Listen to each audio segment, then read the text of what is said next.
جل جلالہ و اعظم شانہ و اتم برہانہ کی حمد و ثنا، اور اس کے پیارے حبیب مکرم، شفیع معظم، نور مجسم، مولائے کل، دانائے سبل، ختم الرسل، حسن کل، اخلاق کل، وارث جینا وجہ تخلیق زمین و زماں، دستگیر جہاں، غم گسار زماں، سید سروراں، حامی بے کساں، خاتم النبیین، رحمت للعالمین، احمد مجتبیٰ، جناب حضرت محمد مصطفیٰ صلی اللہ علیہ وآلہ وسلم کی بارگاہ اقدس میں ہدیہ درود و سلام کا نذرانہ عرض کرنے کے بعد، میرے نہایت ہی واجب الاحترام بزرگوں، دوستوں، عزیز بھائیوں، اللہ تبارک و تعالیٰ کا بے پناہ احسان و شکر ہے جس کی توفیق کے ساتھ جمعۃ المبارک کے دن اول وقت میں مسجد میں آنے کی توفیق ہوئی ہے۔ اللہ تعالیٰ کے حضور دعا ہے ہم سب کا یہاں بیٹھنا، سننا، سنانا اپنی بارگاہ عالیہ میں شرف قبولیت عطا فرمائے۔ محترم حاضرین، آج کا خطبہ جمعہ زبان کے آداب کے حوالے سے ہوگا، اور زبان سے نکلنے والے الفاظ انسان کو تخت پر بھی بٹھاتے ہیں تو تختہ دار پر بھی چڑھاتے ہیں، لہذا حضرت انسان کو جب بھی بولنے کی ضرورت پڑے تو کلمہ خیر کا کہے، کیونکہ جیسے کسی نے کہا جرا السنان لہت یام ولا یلتام ما جرح اللسان، نیزو کے زخم مٹ جاتے ہیں مگر زبان کے زخم نہیں مٹتے، سالوں سال زبان سے نکلنے والے جملے یاد رکھے جاتے ہیں اور ان کو دہرایا بھی جاتا ہے کہ فلاں موقع پر میرے رشتہ دار نے یہ جملہ میرے بارے میں کہا تھا۔ لہذا حضرت انسان جب بھی بولے تو اسے بڑی احتیاط کے ساتھ کلام کرنے کی ضرورت ہے۔ ویسے بھی کہا جاتا ہے کہ المرء مخفی تحت لسانہ، کہ انسان مکمل اپنی زبان کے پیچھے چھپا ہوا ہے۔ جب کوئی انسان آپ کے پاس آتا ہے، آپ اسے جانتے نہیں ہیں، جب تک وہ کلام نہیں کرے گا اس کا تعارف نہیں ہوگا، آپ نہیں پہچان سکیں گے آنے والا عالم ہے یا جاہل ہے، آنے والا عاقل ہے یا احمق ہے، آنے والے کے اخلاق اچھے ہیں یا بد اخلاق ہے، یہ کوئی پتہ نہیں چلتا۔ جب بولتا ہے تو ساری پہچان سامنے آ جاتی ہے۔ توجہ دلانے کے لیے یہاں ایک بات عرض کرتا ہوں۔ ایک دفعہ ایک عالم دین پڑھا رہے تھے تو ایک بابا جی تشریف لائے، انہوں نے زری خصہ پہنا ہوا تھا اور سر پہ شملے والا ماما بھی پہنا ہوا تھا، ہاتھ میں ان کے عصا بھی تھا، سفید رنگ کے کپڑے پہنے ہوئے تھے، لمبا قد تھا، داڑھی بھی رکھی ہوئی تھی۔ تو استاد پڑھا رہے تھے تو جب اس وضع قطع کا آدمی کلاس میں آ جائے تو آپ جانتے ہیں کہ اس کا ایک اپنا وقار ہوتا ہے، لیکن اس کی پہچان زبان سے ہوتی ہے۔ جب وہ بزرگ تشریف لائے تو استاد خاموش ہو گئے، شاید کوئی عالم آ گیا ہے، اس لیے طلباء کو پڑھانا بند کر دیا۔ تو سب سے پہلے بات تو اسی جگہ سے، اسی وجہ سے شروع ہوتی ہے کہ جناب آپ کا نام کیا ہے؟ استادوں نے فرمایا کہ جناب آپ کا نام کیا ہے؟ تو بابا جی فرمانے لگے میرا نام ہے یوسف، میرا نام ہے یوسف، حالانکہ لفظ کیا ہے؟ یوسف، یعنی انہوں نے یا کی جگہ جیم بولا اور فا کی جگہ بے بولا، با، یوسف۔ تو استاد فرمانے لگے بچوں پڑھتے رہو یہ یوسف ہی ہے۔ تو انسان مکمل طور پہ اپنی زبان کے پیچھے چھپا ہوا ہے، جب بولتا ہے تو اس کی پہچان ہوتی ہے۔ تو اللہ رب العزت نے قرآن مجید کے اندر ارشاد فرمایا ما یلفظ من قول الا لدیہ رقیب عتید، جو تم بات کرتے ہو محافظ فرشتہ تمہارے پاس ہے، وہ ہمارے کندھے کے پاس ہے، وہ بات لکھ لیتا ہے، ہمیں نظر آئے یا نہ آئے، یہ اللہ پاک کا فرمان ہے۔ جو بھی بات کریں آپ، چاہے اچھی کریں گے تب بھی لکھے گا، بری کریں گے تب بھی لکھے گا، کرامن کاتبین یعلمون ما تفعلون، جو کرتے ہو وہ لکھ لیتے ہیں۔ لیکن ایک بات ضرور ہے، جو دائیں کندھے والا فرشتہ ہے وہ نیکیاں لکھتا ہے، جب آپ ایک نیکی کرتے ہیں تو وہ 10 نیکیاں لکھ لیتا ہے، اور جو بائیں کندھے پہ فرشتہ بیٹھا ہے وہ آپ کی بدیاں لکھتا ہے۔ لیکن جب آپ ایک بدی کرتے ہیں، ایک برائی کرتے ہیں، ایک گناہ کرتے ہیں، تو دائیں کندھے والا فرشتہ کہتا ہے کہ ٹھہر جاؤ، ابھی اس کی برائی نہیں لکھنی، اس کا گناہ نہیں لکھنا، ہو سکتا ہے توبہ کر لے۔ کچھ لمحے موقع دیا جاتا ہے، بندے کے زبان سے استغفار نکل جائے، استغفر اللہ، یا اللہ میں معافی چاہتا ہوں، تو پھر فرشتہ نہیں لکھتا۔ لہذا جب بھی آپ سے کوئی غلطی ہو جائے، منہ سے کوئی ایسے لفظ نکل جائیں تو فوراً کہہ لیا کریں استغفر اللہ۔ اگر یہ جملہ آپ کہہ لیں گے تو آپ کا گناہ لکھا نہیں جائے گا، ایک بات۔ اور دوسری بات ہے، اللہ پاک نے فرمایا لا خیر فی کثیر من نجواہم الا من امر بصدقۃ او معروف او اصلاح بین الناس، سورۃ نساء ہے۔ فرمایا تمہاری زیادہ باتوں میں خیر نہیں ہے۔ کئی بندے ہر وقت ہی بولتے رہتے ہیں، اور آپ جانتے ہیں جو زیادہ بولتے ہیں ان سے گناہ بھی زیادہ ہوتے ہیں۔ زیادہ بولنے میں خیر نہیں ہے، لا خیرہ، یہ قرآن کے لفظ ہیں، زیادہ بولنے میں خیر نہیں ہے۔ آگے اللہ پاک نے ایک قید لگا دی، فرمایا ہاں ہاں زیادہ بولنے میں ایک صورت میں خیر ہے، الا من امر بصدقۃ، اگر تم خیرات کا حکم دو تو پھر خیر ہے، کہ تم یہ کہو کہ جناب مسکینوں پہ خیرات کرو، یتیموں پہ خیرات کرو، لوگوں پر خیرات کرو، جسے پیسوں کی ضرورت ہے، جس کے پاس مال نہیں ہے اس پر خیرات کرو، کیونکہ سخی اللہ کے قریب ہے۔ سخی، السخی قریب من اللہ، سخی اللہ کے قریب ہے۔ السخی قریب من الجنہ، سخی جنت کے قریب ہے۔ السخی قریب من الناس، سخی لوگوں کے دلوں میں بستا ہے۔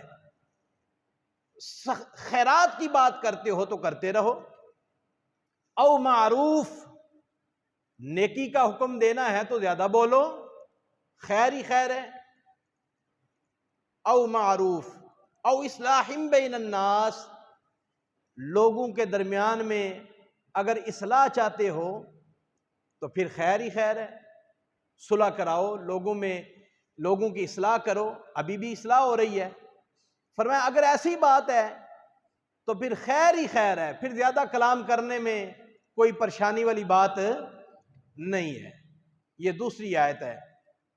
اب تیسری آیت سنیں، اللہ پاک نے فرمایا یا ویلتنا ما لہذا الکتاب لا یغادر صغیرۃ ولا کبیرۃ الا احصاها، مرنے کے بعد جب نامہ اعمال والی ہماری کتاب کھلے گی، یہ قرآن ہے، یا ویلتنا، یہ قرآن ہے، یا ویلتنا ما لہذا الکتاب، بندہ اپنی کتاب نامہ اعمال والی کتاب کو دیکھ کے کہے گا ہائے، اس کتاب کے اندر تو سارا کچھ لکھا ہوا ہے، صغیرۃ ولا کبیرۃ الا احصاها، چھوٹی سے چھوٹی چیز بھی لکھی ہوئی ہے اور بڑی سے بڑی چیز بھی لکھی ہوئی ہے۔ ایک اور آیت کے اندر اللہ پاک نے فرمایا فَمَن يَعْمَلْ مِثْقَالَ ذَرَّةٍ خَيْرًا يَرَهُ وَمَن يَعْمَلْ مِثْقَالَ ذَرَّةٍ شَرًّا يَرَهُ، تم نے رائی کے دانے کے برابر بھی اگر نیکی کی ہوگی تو اپنی آنکھوں سے دیکھو گے، رائی کے دانے کے برابر بھی برائی کی ہوگی تو اپنی آنکھوں سے دیکھو گے، تو پتہ چلا میرا کلام، میری نیکیاں، میری برائیاں، آپ کی نیکیاں، آپ کی برائیاں سب کتاب میں محفوظ ہو رہی ہیں۔ ہر بندے کا ایک کتابچہ تیار ہو رہا ہے۔ یہ بندہ مت سمجھے کہ میں کمرے کے اندر بیٹھ کے اگر تنہائی میں بیٹھا ہوں تو میری کتاب تیار نہیں ہو رہی۔ تنہائی میں بیٹھیں گے تب بھی فرشتے نوٹ کر رہے ہیں۔ اسی لیے بزرگ فرما گئے نیک وہ نہیں ہے کہ جس کی محفل پاک ہے، بلکہ نیک وہ ہے جس کی تنہائیاں پاک ہے۔ محفل میں تو سارے ہی ہم نیک ہیں نا جی، تنہائی کے عالم میں جب بندہ اکیلا بیٹھا ہوا ہے اس وقت اس کے دل میں یہ بات ہر وقت بیٹھے رہے کہ میرا خدا مجھے دیکھ رہا ہے، میرا خدا مجھے دیکھ رہا ہے۔ اس بات کو ذہن میں رکھ کے زندگی گزارنے والا مسلمان کئی برائیوں سے بچ سکتا ہے۔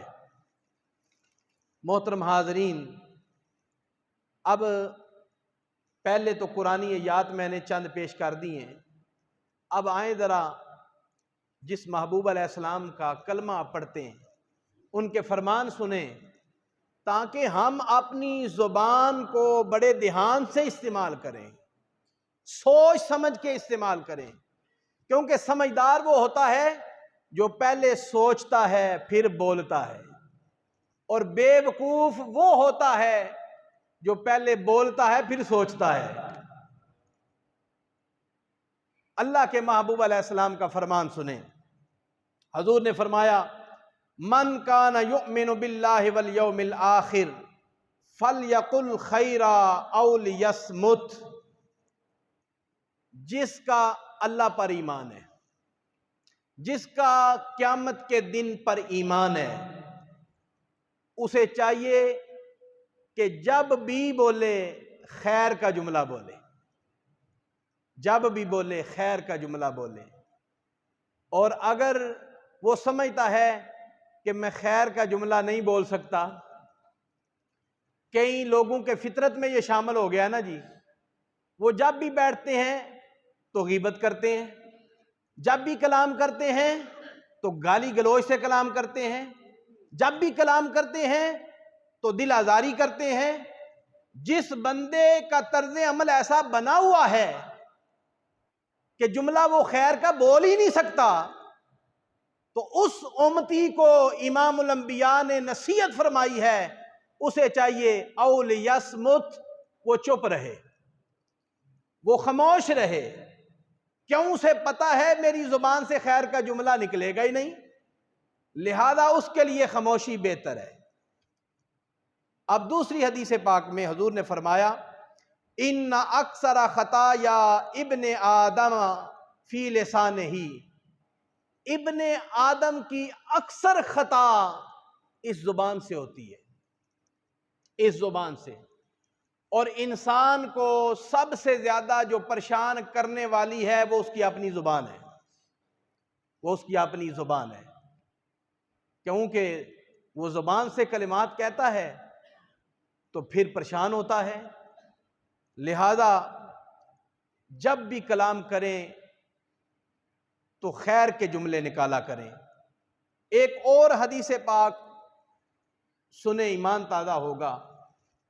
حضور فرماتے ہیں بلا ناغا ہر روز صبح کے وقت پورے اعضاء زبان کے سامنے عاجزی کرتے ہیں، زبان کے سامنے انکساری کرتے ہیں۔ اذا اصبح ابن آدم فإن الأعضاء كلها تكفر اللسان فتقول اتق اللہ فینا۔ پورے جسم کے اعضاء زبان کے آگے ہاتھ جوڑتے ہیں، عاجزی کرتے ہیں، انکساری کرتے ہیں، ہمارے بارے میں اللہ سے ڈرتے رہنا۔ اتق اللہ فینا، ہمارے بارے میں اللہ سے ڈرتے رہنا۔ اگر تو خراب ہو گئی تو ہم خراب ہو جائیں گے، تو ٹیڑھی ہو گئی تو ہم ٹیڑھے ہو جائیں گے۔ تو نے تو اندر تھوڑا سا ہلنا ہے، کلام کرنا ہے نا، تو سزا ہمیں ملنی ہے۔ ہوتا ایسا ہے کہ نہیں کہ اس زبان نے گالی دے دی، کوڑے برستے ہیں تو جسم پر، اس زبان نے کسی کو تکلیف دی تو پھر سزا تو زبان کو نہیں ملتی، سزا تو ملتی ہے پشت کو، ہمارے چہرے کو سزا ملتی ہے۔ اس لیے امام الانبیاء فرماتے ہیں پورے اعضاء جسم کے زبان کے سامنے عاجزی کرتے ہیں۔ تو کفر اللسان کا معنی ہے عاجزی، انکساری کرتے ہیں کہ ہمارے بارے میں اللہ سے ڈرتے رہنا۔ اللہ اکبر، تو نے تو کلام کر کے 32 دروازوں کے اندر بند ہو جانا ہے۔ آج تک کبھی زبان کو بھی سزا ہوئی ہے؟ دیکھیں زبان چھوٹا سا عضو ہے اور اس کے آگے 32 دانت لگے ہوئے ہیں، وہ کلام کرتی ہے اندر چھپ جاتی ہے، لیکن سزا جو ہے وہ جسم کو بھگتنا پڑتی ہے۔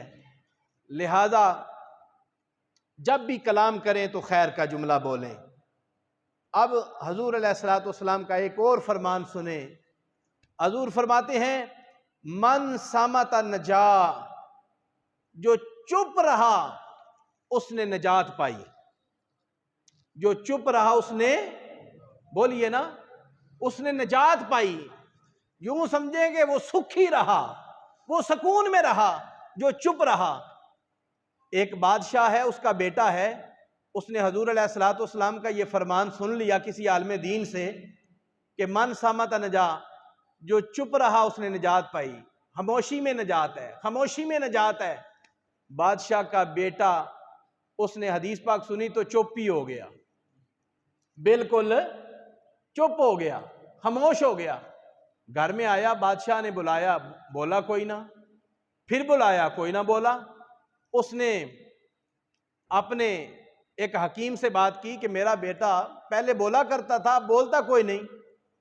حکیم نے کہا کہ شاید اس کے دماغ پہ کوئی بوجھ آ گیا ہے، اس وجہ سے نہیں بول رہا، لہذا صبح سویرے اس کو سیر کرائی جائے۔ بادشاہ نے سیر کے لیے بھیجا، ساتھ ایک نوکر بھیجا، سیر کرتا رہا۔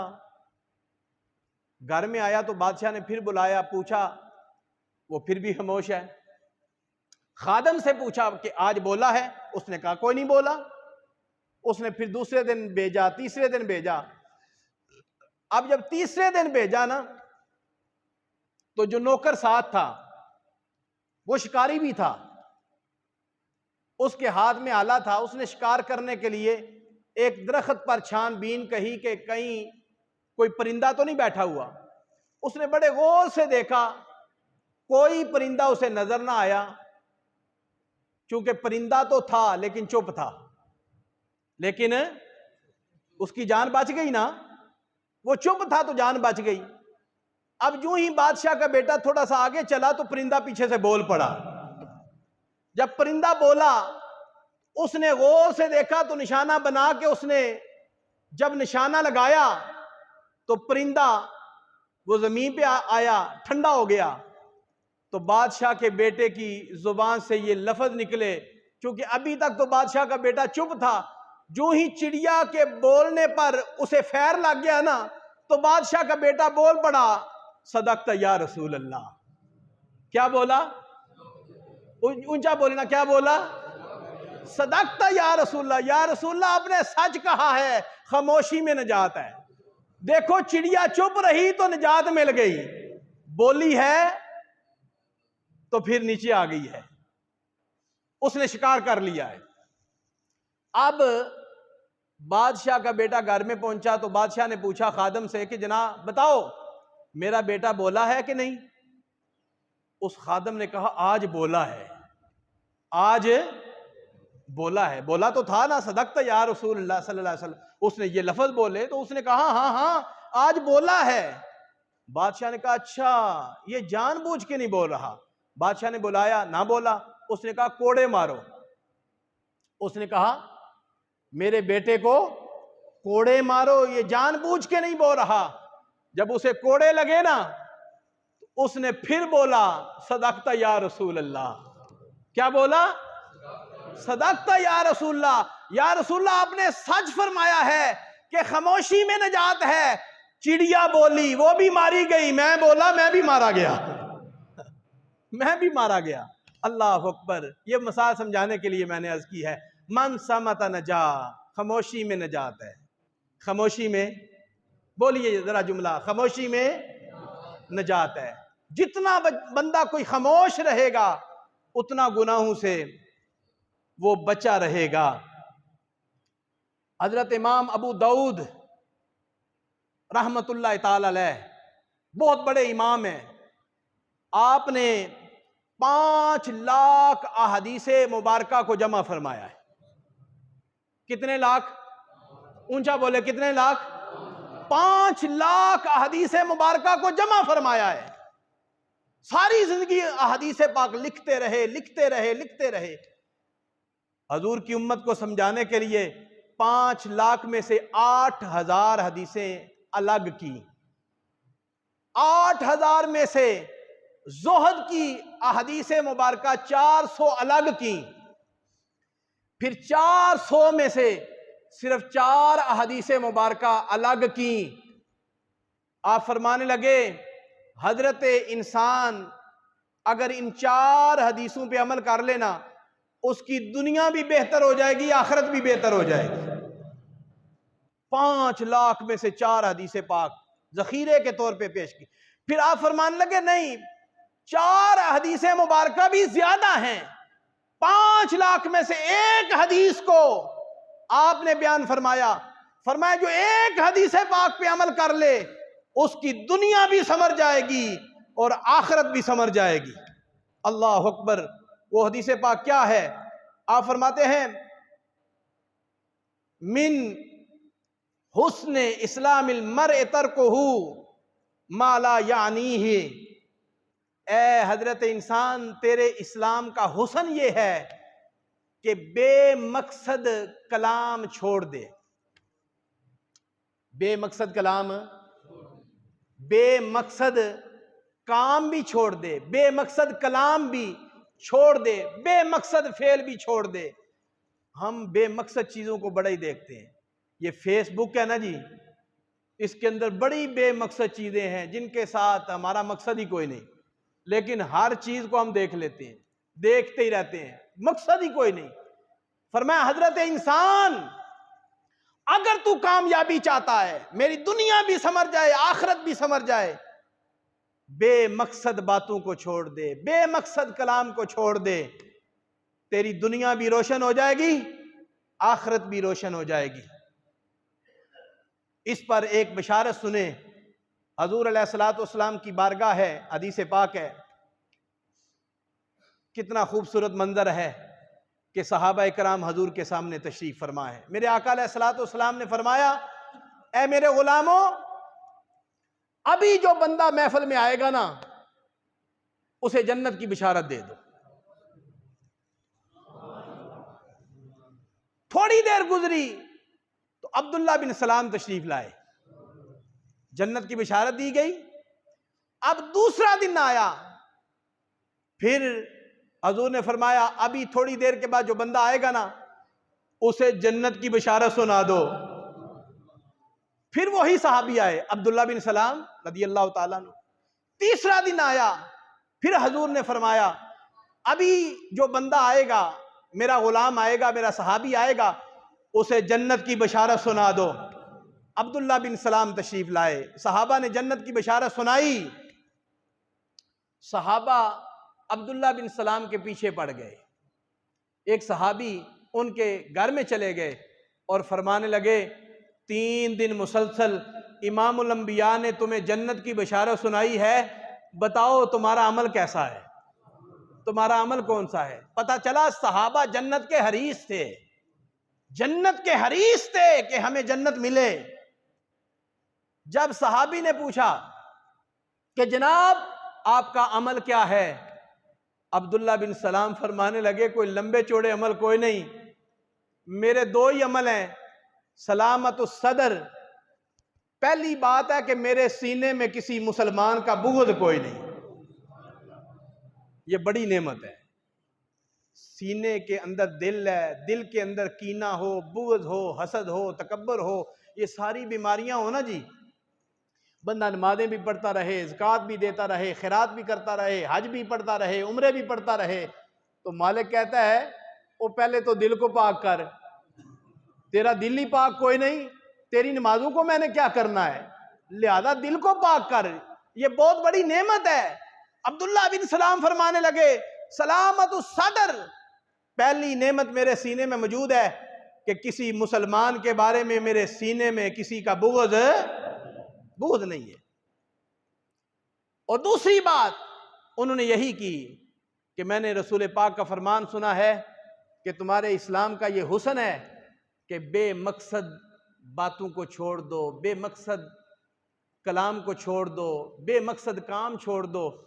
میں جب بھی بولتا ہوں تو مقصد کے ساتھ بولتا ہوں، جب کسی طرف جاتا ہوں تو مقصد کے ساتھ جاتا ہوں، بے مقصد کام کبھی نہیں کیا، بے مقصد کلام کبھی نہیں کیا، بس یہ 2 وصف ہے میرے اندر۔ یہ بہت بڑی نعمت ہے، بہت بڑی نعمت ہے، لہذا یہ بندے کے اندر اسلام کا حسن ہے کہ جب کلام کرے تو بامعنی با مقصد، ورنہ چپ رہے تو اسی میں نجات ہے۔ پھر حدیث پاک سنیں، حضور علیہ الصلوۃ والسلام کا فرمان امت کے نام، فرمایا طوبی لمن امسک الفضل من لسانہ وانفق الفضل من مالہ، حضور فرماتے ہیں مبارک ہے اس شخص کے لیے جس نے اپنی زبان کو زیادہ باتوں سے روک لیا، اسے کیا ہے؟ مبارک، اسے کیا ہے؟ بولیے نا، اسے کیا ہے؟ یہ حضور مبارک دے رہے ہیں امتیوں کو، میرے اس امتی کو مبارک ہو جس نے اپنی زبان کو زیادہ باتوں سے روک لیا ہے۔ اور پھر فرمایا اس امتی کو بھی مبارک ہو جس نے اپنا ضرورت سے زیادہ مال اللہ کے راستے میں خرچ کر دیا ہے، اللہ کے راستے میں خرچ کر دیا ہے، اس کو بھی مبارک ہے، کیونکہ زیادہ بولنے میں بندے سے جھوٹ نکل جاتا ہے، جھوٹ، اور بڑی باس ہوتی ہے، گھروں میں باسیں ہوتی ہیں، دکانوں پہ باس ہوتی ہیں، ایمان سے بتائیں باسیں ہوتی ہیں یا نہیں؟ سیاستدانوں کے بارے میں باسیں ہوتی ہیں، لوگوں کے بارے میں باسیں ہوتی ہیں، حالانکہ کوئی کسی سیاستدان کی تعریف کر رہا ہے، کوئی کسی سیاستدان کے اوپر تنقید کر رہا ہے، نہ تو ہم اس کی تعریف کر سکتے ہیں نہ تنقید کر سکتے ہیں۔ بھائی تعریف کرنے کے لیے فاروق اعظم کا قول سامنے رکھنا ہوگا۔ فاروق اعظم کے سامنے ایک بندے نے کسی کی تعریف کی تو آپ فرمانے لگے کیا تم نے اس کے ساتھ برتن کی ہے، لین دین کیا ہے؟ عرض کی حضور نہیں کیا۔ فرمایا تم اس کے ساتھ سفر کیا ہے؟ عرض کی حضور نہیں کیا۔ فرمایا تم اس کے ساتھ اس کے پڑوس میں رہے ہو؟ عرض کی حضور پڑوس میں بھی نہیں رہا۔ فرمایا تعریف مت کرو، تعریف، بولیے نا، تعریف، سیاستدانوں کی تعریف کرنے والوں، کیا سیاستدانوں کے ساتھ تم نے کبھی لین دین کیا ہے؟ کبھی ان کے ساتھ سفر کیا ہے؟ کبھی ان کے پڑوس میں رہے ہو؟ تمہاری تو کبھی ملاقات بھی نہیں ہوئی، اور میں دیکھتا ہوں سیاستدانوں کے پیچھے لوگ اپنے تعلقات بھی خراب کر بیٹھتے ہیں۔ ایسے ہوتا ہے کہ نہیں؟ اپنے تعلقات، اپنی محبت کو بھی ٹھیس پہنچا لیتے ہیں۔ بھائی تعریف کرنی ہے تو اللہ کی کرو، تعریف کرنی ہے تو اللہ کے محبوب کی کرو، صحابہ و اہل بیت کی کرو، اللہ والوں کی کرو۔ ہر وقت زبان چلتی رہتی ہے، فضول بات کرتے ہیں لوگ۔ حضور نے فرمایا من صمت نجا، جس نے خاموشی اختیار کی اس نے نجات پائی۔ اور یہ بھی سن لیں وَكُنَّا نَخُوضُ مَعَ الْخَائِضِينَ، جو لوگ فضول باز کرتے ہیں اہل جنت دوزخیوں سے پوچھیں گے کہ جناب دوزخ میں کیوں گئے ہو؟ وہ کہیں گے قالوا لم نک من المصلین ولم نک نطعم المسکین وکنا نخوض مع الخائضین وکنا نکذب بیوم الدین حتی اتانا الیقین۔ دوزخی پتہ کیا کہیں گے کہ ہمارے 4 قصور تھے۔ کتنے؟ بولیے نا، ہمارے کتنے قصور ہیں؟ نمبر 1 ہم نماز نہیں پڑھتے تھے، نمبر 2 ہم مسکینوں کو کھانا نہیں دیتے تھے، نمبر 3 ہم فضول باز کرتے تھے۔ ایمان سے بتائیں ہم فضول باز کرتے ہیں یا نہیں؟ فضول باز جس کا پتہ ہی کوئی نہیں، کسی پہ تنقید کرنے کے لیے آپ کو خبر ہی نہیں، تنقید کیوں کر رہے ہیں؟ کسی کی تعریف کرنے کے لیے آپ کو اس کی خبر ہی نہیں، کیوں تعریف کر رہے ہیں؟ ہم فضول باز میں پڑے رہے۔ اور چوتھا عیب ہمارے اندر یہ تھا کہ ہم قیامت کے دن کو جھٹلاتے رہے، اور قیامت کا انکار کرتے رہے، جھٹلاتے رہے، حتی اتانا الیقین، یہاں تک کہ ہمیں موت آ گئی۔ 4 قصور تھے ہمارے۔ اس لیے بھائیو ہم نے فضول باس میں نہیں پڑھنا، ان باسوں سے بچو۔ حضور علیہ الصلوۃ والسلام فرماتے ہیں کہ اپنی زبان سے بے مقصد کلام کرنا چھوڑ دو گے تو تمہارے لیے بہتری ہے۔ پھر آپ جانتے ہیں زیادہ کلام کیا جائے تو جھوٹ بھی نکلتا ہے۔ حضور فرماتے ہیں جب بندہ ایک جھوٹ بولتا ہے تو رحمت کا فرشتہ 1 میل دور چلا جاتا ہے، 1 میل، کیونکہ اس کے منہ سے بو نکلتی ہے، فرشتہ قریب ٹھہر ہی نہیں سکتا، 1 میل دور چلا جاتا ہے۔ ایمان سے بتائیں 1 جھوٹ بولنے پر رحمت کا فرشتہ 1 میل دور چلا جاتا ہے، اور جو بندہ جھوٹ پہ جھوٹ بولتا ہے، جھوٹ پہ جھوٹ بولتا ہے، اس کا کیا حشر ہوگا؟ اس لیے میرے آقا علیہ الصلوۃ والسلام نے فرمایا سچا تاجر کل نبیوں کے ساتھ کھڑا ہوگا۔ سچا تاجر اگر دکانداری کوئی کر رہا ہے تو سچائی کے ساتھ کرے، یہ بہت بڑا عہدہ ہے۔ اگر سچ بول کے سودا بیچے گا کتنا بڑا انعام ہے؟ قیامت کے دن اللہ تبارک و تعالی سچے تاجر کو نبیوں کی صف کے اندر کھڑا کر دے گا۔ اتنا بڑا انعام ہے، اتنا بڑا انعام ہے۔ تو پھر حضرت عیسیٰ علیہ السلام کا قول بھی سنیں، من کثر کذبہ ذہب جمالہ۔ آپ فرماتے ہیں جو بندہ جھوٹ زیادہ بولتا ہے نا، اس کے چہرے سے نور چلا جاتا ہے، ایک کشش ہوتی ہے چہرے پر، وہ ختم ہو جاتی ہے، اس کے چہرے سے روحانیت ختم ہو جاتی ہے۔ لہذا ہم نے جھوٹ سے بھی اپنے آپ کو بچا کے رکھنا ہے۔ پھر حضور علیہ الصلوۃ والسلام فرماتے ہیں اس زبان سے مسلمان کو گالی دینا یہ فسق ہے، یعنی گناہ ہے، اور مسلمان سے لڑنا یہ کفر ہے۔ مسلمان سے لڑنا یہ کفر ہے۔ پھر حضور فرماتے ہیں المسلم من سلم المسلمون من لسانہ و یدہ، مسلمان وہ ہے جس کی زبان سے اور ہاتھ سے دوسرے مسلمان محفوظ رہے۔ آپ نے زبان کا پہلے ذکر کیا ہے، ہاتھ کا بعد میں ذکر کیا ہے۔ زبان کا پہلے ذکر اس لیے فرمایا ہے کہ زبان کا دائرہ بڑا وسیع ہے، ہاتھ کا دائرہ بڑا قریبی ہے، یعنی جو قریب ہوگا اسے ہی ہم نقصان پہنچائیں گے، دور والے کو ہاتھ سے نقصان نہیں پہنچا سکتے۔ لیکن زبان سے جو دوسرے ملک میں بیٹھا ہے اسے ہم ٹیلی فون پر بھی اذیت پہنچا سکتے ہیں، اور جو لوگ دنیا سے چلے گئے ہیں ہم ان کو بھی اذیت دے سکتے ہیں، جو حال میں موجود ہیں زبان سے ان کو بھی اذیت پہنچا سکتے ہیں، اور جو آئندہ پیدا ہوں گے ان کو بھی ہم اذیت دے سکتے ہیں کہ جو تیرے میں سے پیدا ہوگا وہ بھی تیری طرح کا ہوگا، اس طرح بھی لوگ بولتے ہیں۔ اس لیے فرمایا مسلمان وہ ہے جس کی زبان سے اور جس کے ہاتھ سے دوسرے مسلمان محفوظ رہے۔ یہ مسلمانی ہمیں حضور سمجھا رہے ہیں، سکھا رہے ہیں۔ اگر ہم اس انداز کے ساتھ مسلمان بن کے زندگی گزاریں گے ہماری عزت میں اضافہ ہوگا، ہمارا دنیا میں رہنا بھی لوگوں کو پسند آئے گا، اور پھر دنیا سے جائیں گے تو جانے کے بعد بھی لوگ اچھا کہیں گے۔ پھر امام الانبیاء نے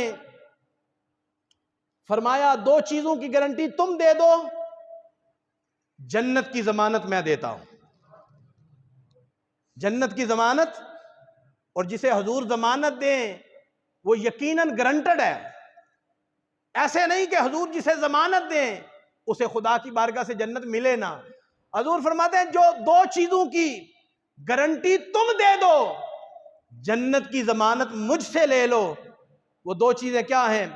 ما بین لحییہ وما بین رجلیہ اضمن لہ الجنہ، جو 2 جبڑوں کے درمیان ہے، منہ میں زبان، 2 جبڑوں کے درمیان زبان ہے، اس کی حفاظت کی گارنٹی تم دے دو کہ اس سے جملہ خیر کا نکلے گا، کوئی ایسا جملہ نہیں نکلے گا جو دل دکھانے والا ہو، شریعت کے خلاف۔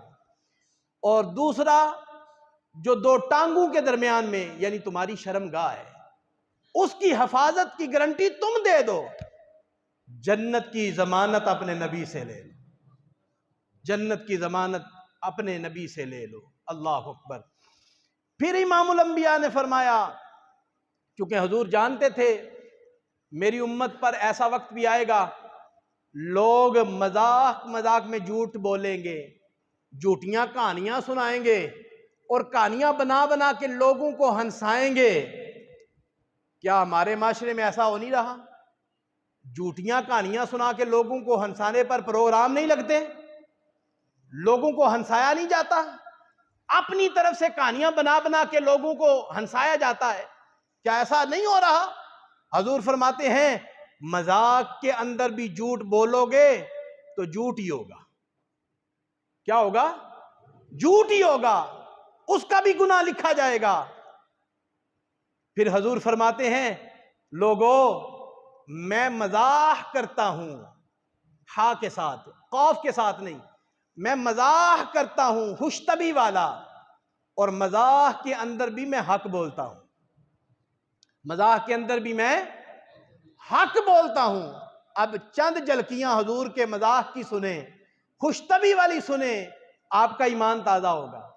حضور علیہ الصلوۃ والسلام کی بارگاہ میں ایک بوڑھی خاتون آ گئی، عرض کرتی ہے حضور کیا میں جنت میں جاؤں گی؟ تو حضور نے خوشطبی کے لیے فرمایا بوڑھی عورت جنت میں نہیں جائے گی۔ بوڑھی عورت جنت میں، بولیے نا ذرا، بوڑھی عورت جنت میں نہیں جائے گی۔ وہ بی بی صاحبہ رو پڑی، جب روئی نا تو حضور نے خوش کر دیا، فرمایا تم نے سوال ہی ایسا کیا ہے میں کیا کروں؟ تم نے سوال کیا ہے کہ بوڑھی عورت جنت میں جائے گی تو میں نے جواب تو یہی دینا ہے، بوڑھی نہیں جائے گی۔ اصل میں بات یہ ہے کہ جنت میں بڑھاپا ہے ہی کوئی نہیں، جب تو جائے گی تو جوان ہو کے جائے گی۔ گویا کہ حضور نے اسے جنت کی بشارت بھی دے دی، جب تو جائے گی تو جوان ہو کے جائے گی۔ اللہ اکبر۔ حضور نے خوشطبی فرمائی، حق بیان فرمایا۔ پھر ایک بی بی صاحبہ حضور کی بارگاہ میں آئی، آ کے عرض کرتی ہیں حضور میرا خاوند آپ سے محبت کرتا ہے، میرا خاوند آپ کو بڑا یاد کرتا ہے، آپ کا بڑا ذکر کرتا ہے گھر میں بیٹھ کے۔ تو حضور نے خوش طبی کرتے ہوئے فرمایا تمہارا خاوند وہی ہے نا جس کی آنکھوں میں سفیدی ہے؟ جس کی آنکھوں میں سفیدی ہے؟ آگے سے بی بی صاحبہ بولی نہیں نہیں حضور، میرے خاوند کی آنکھیں تو ٹھیک ہیں، میرا خاوند تو بالکل ٹھیک ٹھاک ہے۔ میرے کریم آقا علیہ السلام نے فرمایا نہیں نہیں، تمہارے خاوند کی آنکھوں میں سفیدی ہے۔ اس نے پھر عرض کی حضور سفیدی، میرا خاوند تو ٹھیک ہے۔ میرے کریم نبی فرمانے لگے اے بی بی، کوئی شخص ایسا ہے جس کی آنکھوں میں سفیدی نہ ہو؟ کوئی شخص ایسا ہے جس کی آنکھوں میں سفیدی نہ ہو؟ تب بی بی سمجھ گئی اور مسکرا پڑی۔ حضور فرماتے ہیں میں حق، مزاح کے اندر بھی حق بیان کرتا ہوں۔ پھر ایک صحابی ہیں جن کا نام ہے حضرت نعیمان رضی اللہ تعالیٰ عنہ، یہ حضور سے مزاح کرتے تھے، حضور ان سے مزاح کرتے تھے۔ جب کبھی حضور کو صحابہ اداس دیکھتے ان کو تلاش کر کے لاتے اور ان کو کہتے کہ آپ حضور کی بارگاہ میں آئیں، اور جب بھی یہ مسجد نبوی میں جو ہی رونق افروز ہوتے، امام الانبیاء کی نگاہ ان کے چہرے پہ پڑتی تو حضور مسکرا پڑتے۔ اللہ اکبر، کتنے عظیم صحابی ہیں جی، حضور جنہیں دیکھ کے مسکراتے تھے۔ ان کا کام پتہ کیا تھا؟ آپ سنیں گے تو آپ بھی مسکرائیں گے۔ ان کا کام کیا تھا؟ ان کا دل ہوتا تھا منڈی میں جو پھل آئے نا جی، منڈی میں جو پھل آئے سب سے پہلے کھائیں تو حضور ہی کھائیں اور کوئی نہ کھائے۔ لیکن غریب بھی تھے، غریب تھے، بہت زیادہ غریب تھے، اور دل کے اندر خیال تھا کہ جو پھل آئے سب سے پہلے حضور ہی کھائیں اور کوئی نہ کھائے۔ منڈی میں جاتے اور منڈی والوں سے کہتے یار یہ پھل مجھے دو، لیکن پیسے بعد میں ملیں گے، پیسے بعد میں ملیں گے۔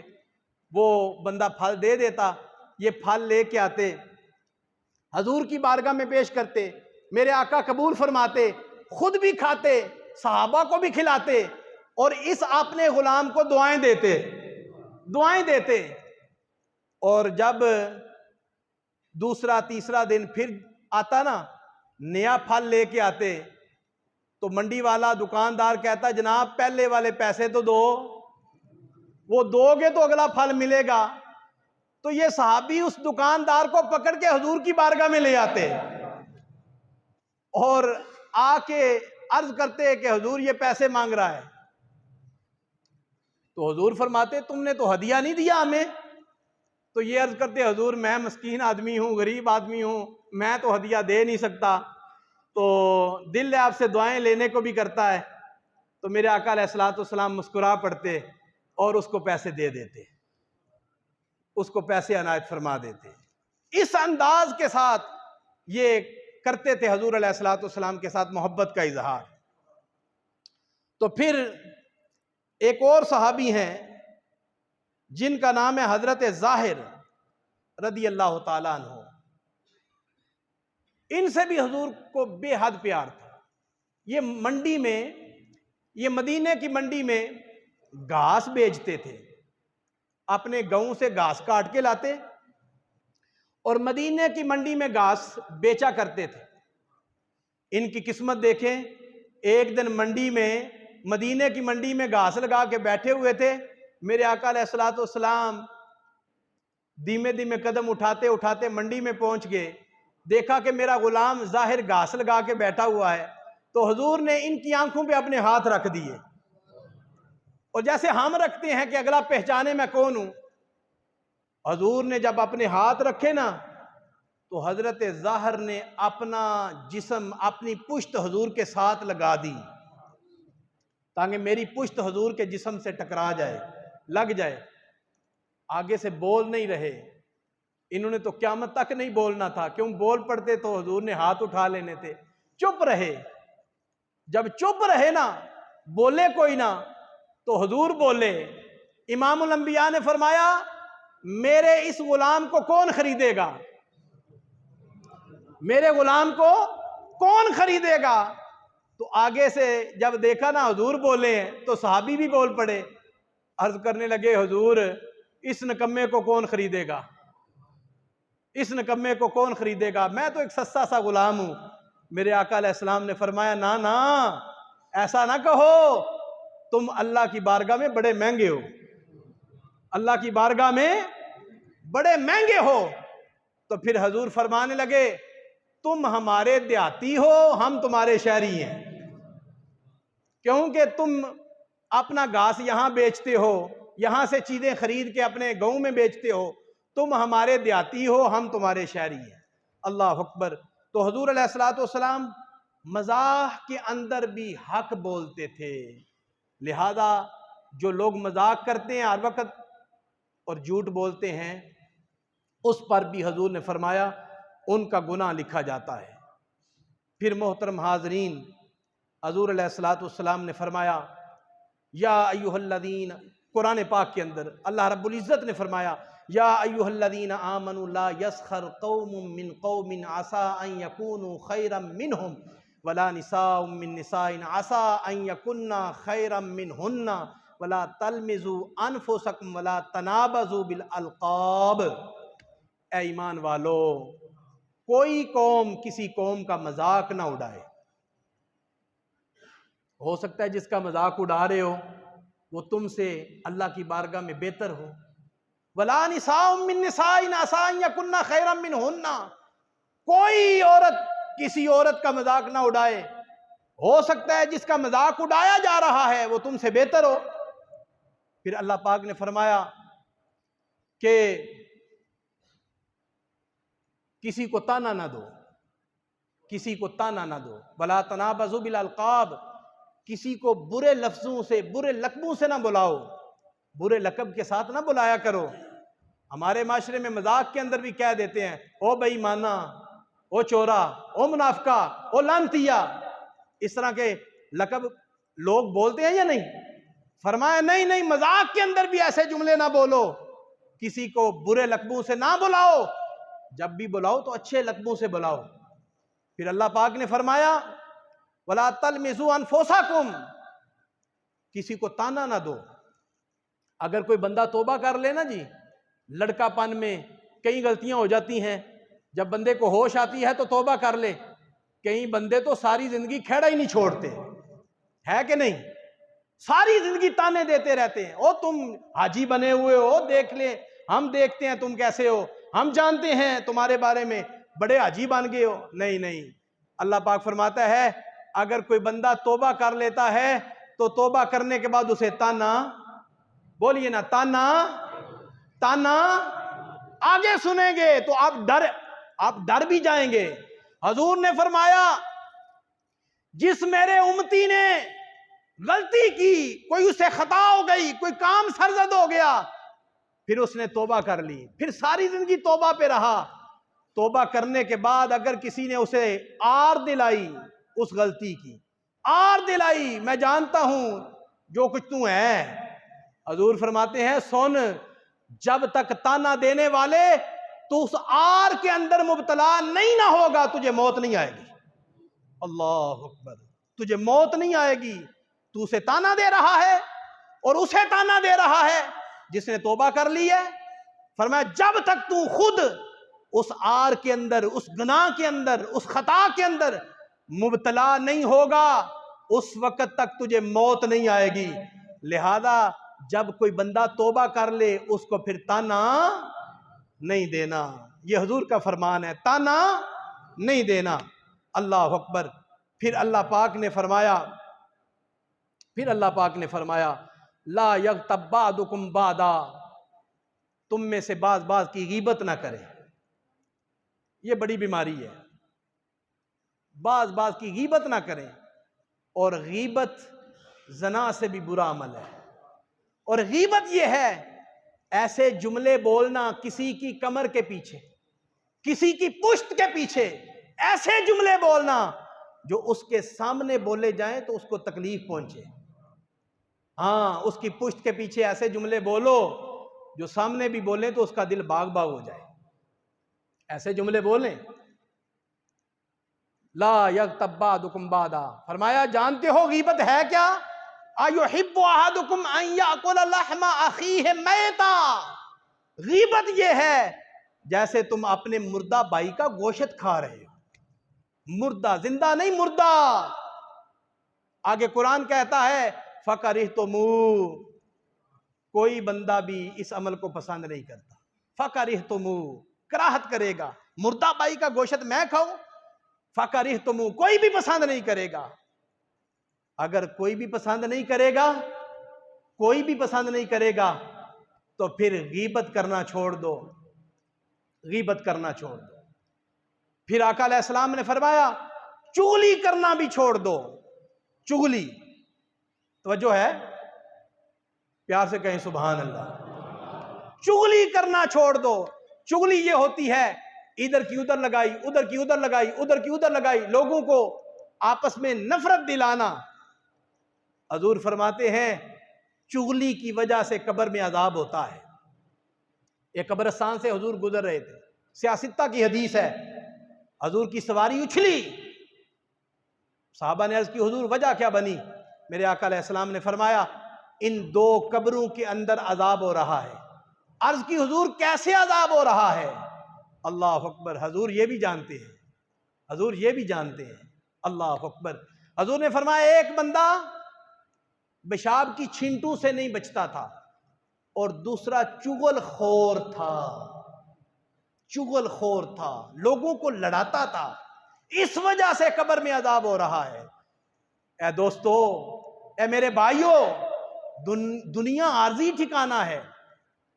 یہ چغلیاں کرنا، یہ غیبتیں کرنا، یہ لوگوں کو لڑانا اس بندے کا مشن ہے جس کے دل میں خیال ہو کہ میں نے ہمیشہ یہاں رہنا ہے، میں نے یہاں ہمیشہ رہنا ہے، میں دنیا سے نہیں جاؤں گا۔ وہ اپنی مرضی سے کرتا رہتا ہے۔ بھائی جب ادھر رہنا ہی کوئی نہیں، جب ادھر سے چلے جانا ہے تو پھر محبتیں بانٹو، محبت بانٹو، محبت کی خیرات کرو، اسی میں نجات ہے۔ پھر محترم حاضرین، حضور علیہ السلام کا فرمان سنیں، ایمان تازہ ہوگا۔ حضور فرماتے ہیں جسے 4 چیزیں مل جائیں اسے پریشان ہونے کی ضرورت نہیں ہے، اسے پریشان ہونے کی 4 چیزیں مل جائیں اسے پریشان ہونے کی ضرورت نہیں ہے۔ نمبر 1 فرمایا حفظ و امانت، امانت کی حفاظت کرنے والا ہو۔ نمبر 2 صدق و حدیث، سچ بولنے والا ہو۔ وحسن و خلیقت، اچھے اخلاق کا مالک ہو۔ وعفت فی تومت، لقمہ حلال کھانے والا ہو، لقمہ حلال کھانے والا ہو۔ جس کے پاس یہ 4 نعمتیں ہیں وہ پریشان نہ ہو کہ میرے پاس دنیا میں کیا ہے۔ حضور فرماتے ہیں اس کے پاس سب کچھ موجود ہے، سب کچھ موجود ہے۔ اور پھر حضور کا فرمان ہے، فرمایا منافق کی 3 نشانیاں ہیں، ایک کے اندر 4 بیان فرمائی گئی۔ منافق کی 3 نشانیاں، فرمایا جب بولتا ہے تو جھوٹ بولتا ہے، جب وعدہ کرتا ہے تو خلاف ورزی کرتا ہے، جب اسے امیر بنایا جائے تو امانت میں خیانت کرتا ہے، اور ایک حدیث پاک میں ہے جب اسے اصل چہرہ دکھایا جائے تو اپنے سے باہر ہو جاتا ہے۔ ہمارے ملک پاکستان کے اندر جو جتنا بڑا ہے اتنا ہی بڑا جھوٹا ہے، جو جتنا بڑا ہے اتنا ہی بڑا وعدہ خلاف ہے، جو جتنا بڑا ہے اتنا ہی بڑا خائن ہے۔ اور جب اصل شیشہ دکھایا جائے، اصل آئینہ دکھایا جائے تو لوگ اپنے سے باہر ہو جاتے ہیں یا نہیں ہو جاتے؟ اپنے سے باہر ہو جاتے ہیں۔ حضور فرماتے ہیں یہ منافق کی نشانی ہے، یہ منافق کی نشانیاں ہیں۔ اس لیے محترم حاضرین، حضرت عیسیٰ علیہ السلام کا فرمان ہے تیرے پاس چاندی جیسے بھی الفاظ ہوں، تیرے پاس چاندی جیسے بھی الفاظ ہوں تو خاموشی تیرے لیے پھر بھی سونا ہے، خاموشی تیرے لیے پھر بھی سونا ہے، خاموشی تیرے لیے پھر بھی سونا ہے۔ اس لیے کسی شاعر نے کہا ہے چپ رہسیں تا موتی ملسن، چپ رہسیں، بولیے نا، چپ رہسیں تا موتی ملسن، صبر کرے تے ہیرے، چپ رہسیں تا موتی ملسن، صبر کریں تے ہیرے۔ پاگلا وانگو رولا پاوے نہ موتی نہ ہیرے، پھر کچھ بھی نہیں ہے، پھر کچھ بھی نہیں ہے۔ اس لیے محترم حاضرین، آج کے خطبہ جمعہ میں یہ میرا پیغام ہے، اس زبان کی وجہ سے انسان پھنس جائے گا، اس زبان کی وجہ سے انسان سے سب سے زیادہ خطائیں ہوتی ہیں، اس زبان کی وجہ سے انسان پر سب سے زیادہ مشکلیں آتی ہیں۔ اگر آپ آسان زندگی گزارنا چاہتے ہیں تو پھر اپنی زبان پہ کنٹرول کریں، اس زبان سے قرآن پڑھیں، اس زبان سے سچ بولیں، اس زبان سے خیرات کے جملے، خیر کے جملے نکالیں یا چپ رہیں۔ اللہ تعالیٰ کے حضور دعا ہے ہمیں اپنی زبان پہ کنٹرول کرنے کی توفیق عطا فرمائے اور ہمیشہ سچ بولنے کی توفیق عطا فرمائے۔ وآخر دعوانا ان الحمد للہ رب العالمین۔